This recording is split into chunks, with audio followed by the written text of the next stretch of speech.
ठाउँमा गएर यस्तो बबाल भिडियो खिच्ने भए चाहिँ गाइजहरू मेरो यो ब्लग हेर्नुहोस् है त।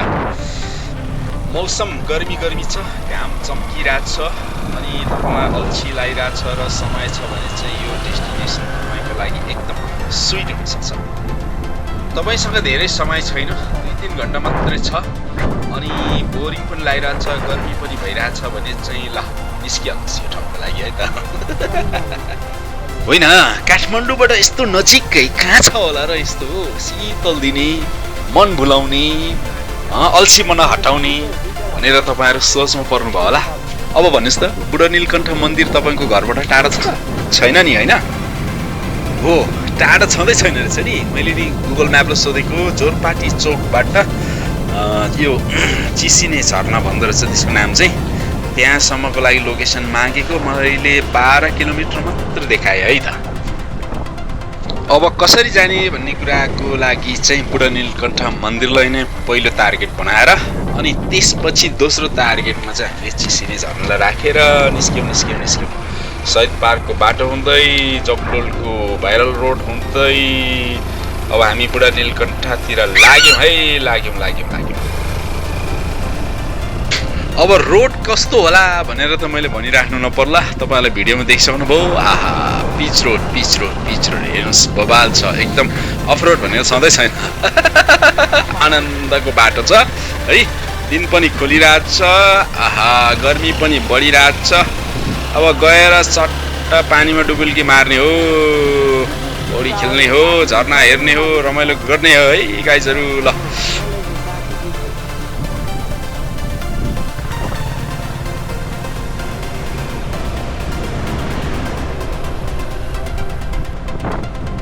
अब बुढा नीलकण्ठ मन्दिर पुग्नुभयो। अब त्यसपछि चाहिँ तपाईँ भाइरल स्तूपको बाटो उकालो लाग्नुहोस्। भाइरल स्तूपको बाटो उकालो लागिसकेपछि चिसिने जाने र स्तूपा जाने दो बाटो आइपुग्छ। त्यसमा तपाईँ लेफ्ट साइड चिसिने जाने बाटोपट्टि लाग्नुहोस् अनि ठ्याक्कै मैले यो बाइक पार्क गरेको ठाउँ आइपुग्छ। हुन्छ ल, बाइकलाई यहाँ राख्यौँ हामीले यो उतिस गाडीमा। सानो खोल्छ रहेछ, उसलाई पनि शीतल पारेर हामी पनि शीतल खोलाको छाङछाङ खोज्दै जाने भयो। ल त माथि भेटौँ न त।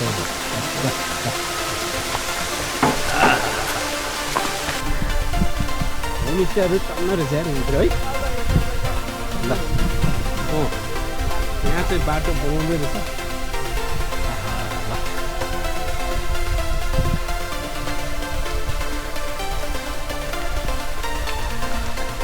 अनि त्यसपछि चाहिँ हामी पनि यहाँ सोध्दै जाँदैछौँ। भिडियो बनाइरहेको छु फुटपाथको हाइकिङ रुटहरू, त्यो हेर्दै फलो गर्दै आउनुहोस्, पुगिहाल्नुहुन्छ है त।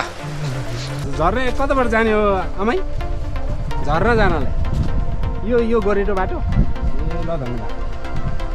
यहाँ हेर्नु बाइक सब धेरैजना मान्छे गएको छ है क्या? आज गइरहेछ है?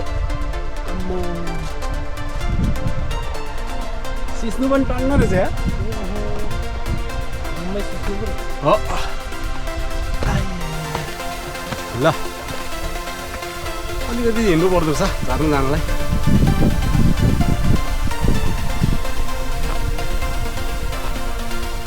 यो भ्यू चाहिँ दामी देख्दो रहेछ काठमाडौँमा।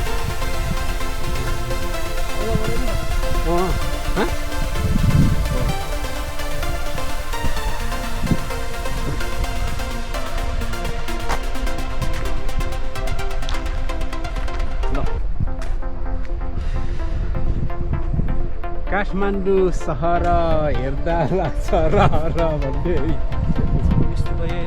हो त। भाइरल स्तूप त्यहाँ छँदैछ ए होइन? हो, त्यहाँ स्विङ बनाउनु लाग्दो रहेछ झन्, पिलर हालेछ त है।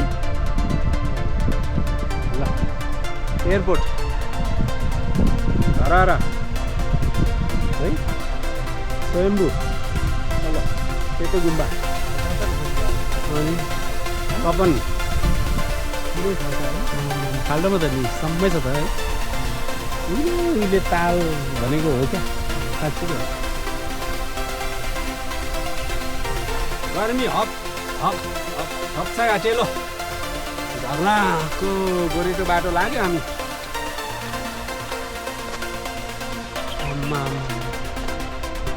जङ्गलभित्र चाहिँ शीतल छ होला हौ। यहाँ त अहिले त पोलेर खराब भइसक्यो। जङ्गलमा त जाडो पो छ। यहाँ त शीतल पो हुँदो रहेछ है। पानी छुन सक्छ क्या हो यहाँ?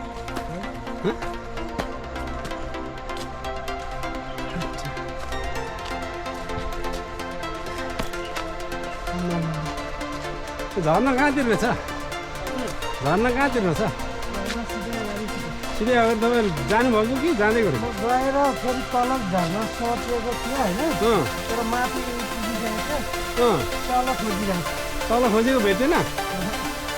ए माथिवालामा जाऊ। माथिवाला छैन, तलवाला चाहिँ म माथि छैन। तलवालामा ल्याउन कहाँ यतैबाट हो?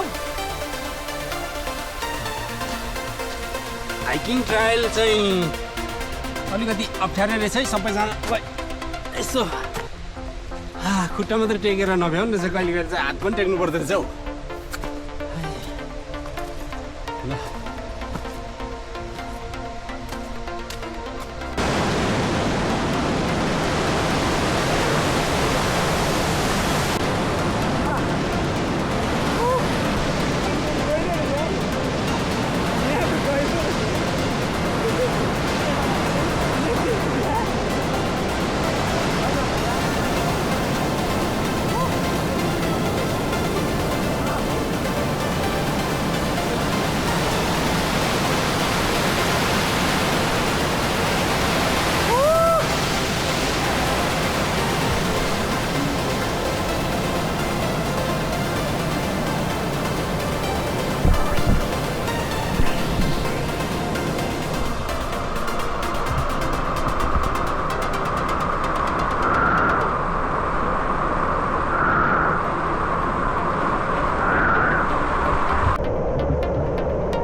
यो चाहिँ पहिलो छाँगा हेर्नुस्, यस्तो रमाइलो छ, तर बाटो चाहिँ एकदमै अप्ठ्यारो छ है, एकदमै अप्ठ्यारो छ। एक्लै चाहिँ नआउनुहोस्। मैले नि भाइलाई लिएर आएको राम्रो गरेछु। हात खुट्टा सब टेकेर जानुपर्ने अवस्था छ, भिरालो छ, चिप्लो छ, डेन्जर छ, डेन्जर।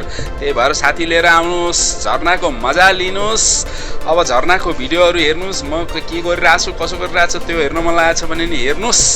अब म धेरै बोलिनँ है, भिडियो हेर्नुहोस् है, भिडियो ल, धन्यवाद।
दामी छ यो बाटो ल झर्ना टन्न यहाँ ठेक झर्नै झर्ना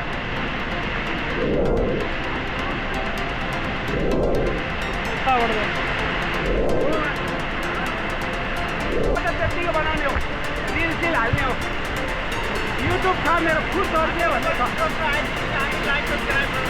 हजुर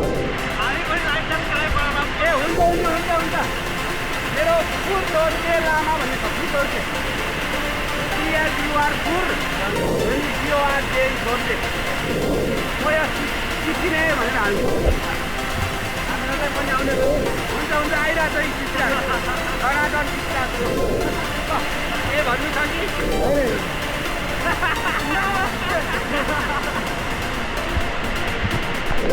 ल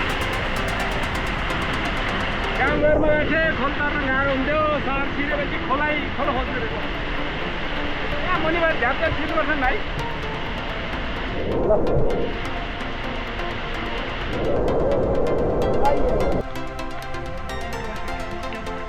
ल हाइकिङ ट्रायल पनि मजाको रहेछ निकै एक्सर्साइज पनि दामी हुँदो रहेछ है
झर्नामा डुबुल्की मारेर दिउँसो नुहाएर फ्रेस भएर आयो होला पार्किङ चाहिँ यहाँ गरेको हुन्छ सुरुमा हामी एउटा थियो